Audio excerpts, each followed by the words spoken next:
School এবার সকাল থেকে হবে, একদম সকাল 7টা থেকেই তোমাদের স্কুলের পঠন পাঠন শুরু হবে। তোমাদের টেনশন শুরু হয়ে গেছে যে সকাল থেকে যদি পড়া শুরু হয় তাহলে আমার সকালে যে প্রাইভেট টিউশনগুলো আছে সেগুলো কি করে মেকআপ করব। আবার এদিকে এই সকালবেলায় স্কুলটা চলছে, এটা কদিন চলবে এটা নিয়েও টেনশন। তো সমস্ত বিস্তর টেনশনের জন্য তোমাদের কিন্তু একটুখানি তোমরা দ্বিধা বা দ্বন্দ্বে রয়েছো। তাই প্রত্যেককে বলবো ভিডিওটা দেখবে, ভিডিওটা ভীষণ গুরুত্বপূর্ণ এবং সবার শেষে তোমাদের প্রত্যেকের মতামত আমি চাইবো যে আমি যে কথাগুলো বলছি সেই কথাগুলোর সঙ্গে তোমরা কতটা সহমত, কারণ ভিডিওটা তোমাদের প্রত্যেকের জন্য, ভিডিওটা তোমাদের ভবিষ্যতের জন্য। প্রচণ্ড দাবদাহে ওই যে স্কুল আওয়ার, সত্যি স্কুল আওয়ারে কিন্তু স্কুলগুলো ঠিকঠাকভাবে চালানো সম্ভব নয়, কিন্তু এই ব্যাপারটা স্কুল কর্তৃপক্ষকে অবশ্যই দেখতে হবে যে স্কুলের যে ফ্যানগুলো, মিনিমাম ফ্যানগুলো যদি ঠিকঠাক করা যায়, সম্পূর্ণটা সরকারের উপরে বর্তালে হয় না, আপনাদের সদিচ্ছা দ্বারা একটুখানি কিন্তু আপনারা চাইলেই এই ফ্যানগুলোকে সারিয়ে নিতে পারেন। দেখুন, আমরা প্রকৃতির ওপরে কোনো কিছু কখনো করতে পারবো না, কিন্তু আমরা চাইলে আমাদের ইনফ্রাস্ট্রাকচারটাকে সদিচ্ছা দ্বারা কিন্তু চেষ্টা করলে চেঞ্জ করতে পারি। আমরা একটা বড় অনুষ্ঠান করতে পারি অনেকের কাছ থেকে অনুদান নিয়ে, কিন্তু স্কুলের ইনফ্রাস্ট্রাকচারে সামান্য পরিবর্তন আনতে পারি না কারো কাছ থেকে অনুদান চেয়ে। স্কুল কখন করব সেটা নির্ভর করছে যে প্রাকৃতিক পরিবেশ কেমন হবে। যদি কালকে বৃষ্টি হয় তাহলে তো আবার স্কুল টাইমটাকে চেঞ্জ করা হবে, তাহলে আবার যেমনটা চলছিল তেমন। এই ছেলে মেয়েগুলো দ্বিধায় রয়েছে, দ্বন্দ্বে রয়েছে। বহু স্যার ম্যাডাম আছেন যারা দূর থেকে আসেন, তারা ক্লাসেস করতে পারবেন না বা ক্লাস নিতে পারবেন না। আর আপনারা অনেকেই আছেন ক্লাসে এসে বলেন যে তোমাদের প্রাইভেট টিউশন পড়বার প্রয়োজন নেই। দেখুন না, আপনাদেরকে একটা কথা বলি, আপনারা আগে ভালো করে ক্লাসেস করান না, তাহলে ওরা একদিন প্রয়োজনটা বোধ করবে না আমাদের দরকার নেই। আপনাদের অনেক শিক্ষক শিক্ষিকারা রয়েছে তারা ইনডাইরেক্টলি ছাত্রছাত্রীদেরকেই থ্রেট করে যে আমার কাছে না পড়লে তোমার প্রজেক্টের নাম্বার দেওয়া হবে না। সব ক্ষেত্রে এমনটা হয় সেটা কিন্তু বলছি না, তবে হয় বলেই কিন্তু আপনাদেরকে বলছি। আপনারা বারবার করে গলায় চিৎকার করে বলেন যে প্রাইভেট টিউশন কিন্তু একদম নয়, সবটাই স্কুল কেন্দ্রিক। আপনাদেরকে একটুখানি বলে রাখি, আপনাদের স্কুলের কি সত্যি ক্ষমতা রয়েছে নিট জেইর মতন প্রস্তুতি নেওয়াবার? আপনাদের স্কুলে কি সত্যি ক্ষমতা আছে WBCS UPSCর মতো প্রস্তুতি নেওয়াবার? আপনাদের স্কুলে কি সত্যি ক্ষমতা আছে একটা ছাত্রকে সর্বোত্তম রেজাল্ট করিয়ে দেবার জন্য?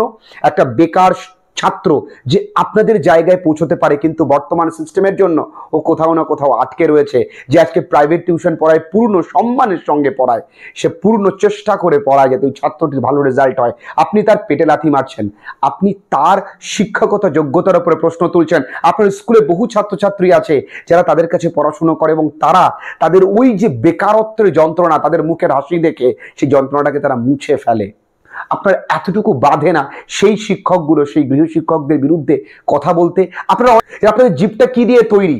দীর্ঘদিন ক্লাসে এসে আপনারা এলিয়ে পড়েন, বলেন এই গরমে ক্লাস নিতে পারবো না। আপনাদের মানসিকতাই ওই ছেলে মেয়েগুলো গরম উপেক্ষা করে স্কুলে গেলেও তারা আপনাদের মুখের দিকে তাকিয়ে আর ক্লাস করতে চায় না, কারণ আপনাদের অ্যাটিটিউড তাদেরকে বাধ্য করে নেগেটিভ অ্যাটিটিউড পেতে। বদলান, নিজেদেরকে বদলান, দেখবেন পুরো গোটা সিস্টেমটাকে বদলে ফেলতে পেরেছেন। শুধু আর আপনারা যারা বলছেন আপনাদের সন্তানরা কার কাছে পড়ে, আপনাদের সন্তানদেরকে আপনারা আপনাদের স্কুলেই পড়ান না। আপনারা নিজেরা সরকারি স্কুলে চাকরি করেন, কিন্তু আপনাদের ছেলে মেয়েটিকে কোন স্কুলে পড়ান? প্রাইভেট স্কুলে পড়ান। আপনার বাড়িতে যে ম্যাডাম বা স্যার পড়াতে আসে তাকে কত টাকা মাইনে দেন? প্রশ্ন করবার আগে নিজেকে একবার আয়নার সামনে দাঁড় করিয়ে দেখুন। আপনাদেরকে কেউ কিছু বলে না। সাধারণত একটা গার্ডিয়ানস আপনার সঙ্গে কথা বলতে পারে না ভালো করে, নিজেকে শিক্ষক বলে দাবি করছেন। শিক্ষক অনেক আদর্শবান একজন মানুষ, সেই ওই চেয়ারটায় বসুক বা প্রাইভেট টিউটরের চেয়ারটায় বসুক না কেন, তার দুজনেরই একটাই কাজ। আপনারা পারেন না একসঙ্গে মিলে প্রত্যেক স্কুলের চারপাশে যে সমস্ত গৃহশিক্ষক আছে তাদেরকে ডেকে একটা ভালো কিছু করবার প্রয়াস করতে? তাদের মধ্যে ক্লাসটা কোথায় বাঁচছে? আপনাদের কোথাও বিজনেসে অসুবিধা হচ্ছে কি? স্কুল থেকেও নেবেন, আবার স্কুলের পরিচিতিকে কাজে লাগিয়ে, ভয়টাকে কাজে লাগিয়ে ছাত্রগুলোকে হাতাবেন, সেইটা কি কোথাও বাঁচছে? প্রশ্ন রইল আপনাদের কাছে। আমি জানি আমার এই প্রশ্নগুলো অনেকের কাছে বাঁধবে, অনেকে আমার সহমত করবে, কিন্তু যেটা আমার অভিব্যক্তি সেটা আমি বলেছি। আমার চিন্তা আমার মতন যারা বাংলায় বেকার ছেলে মেয়েগুলো টিউশন পড়াচ্ছে অত্যন্ত ডেডিকেশন নিয়ে তারা দিনরাত ভাবছে একটি ছাত্রের ভালো কি করে করা যায়। তাদের নামে কুচ্ছা সরানো কোনো স্কুল শিক্ষকের শোভা পায় না।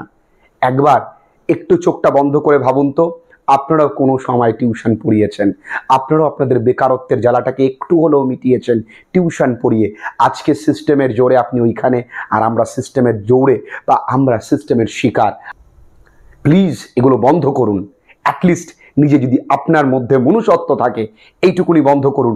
পড়ান, খুব ভালো করে পড়ান, ক্লাসে পড়ান, আর ক্লাস টিচারদের সঙ্গে একটা মিটিং করুন যেন তারা ক্লাসে গিয়ে এইগুলো না বলে।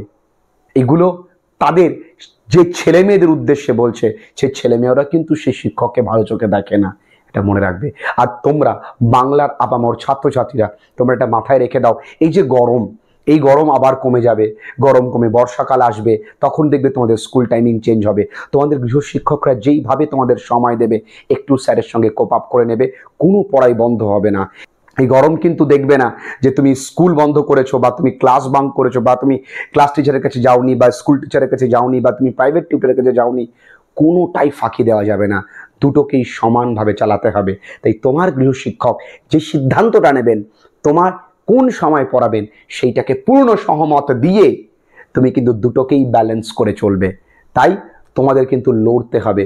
সামনে যে ব্যক্তিটা তোমাদেরকে যদি নেগেটিভ কিছু দেখায়, তুমি নেগেটিভিটিতে পা দেবে না, পজিটিভিটিতে পা দেবে। তোমার কাজ আগামীতে লড়াই করা, ভালো জায়গায় পৌঁছানো, ভালো মানুষে পরিণত হওয়া, সবাইকে সম্মান করা। সে যেই প্রফেশনে তুমি যাও না কেন, তোমার কাজ প্রত্যেকটা মানুষকে সম্মান করা।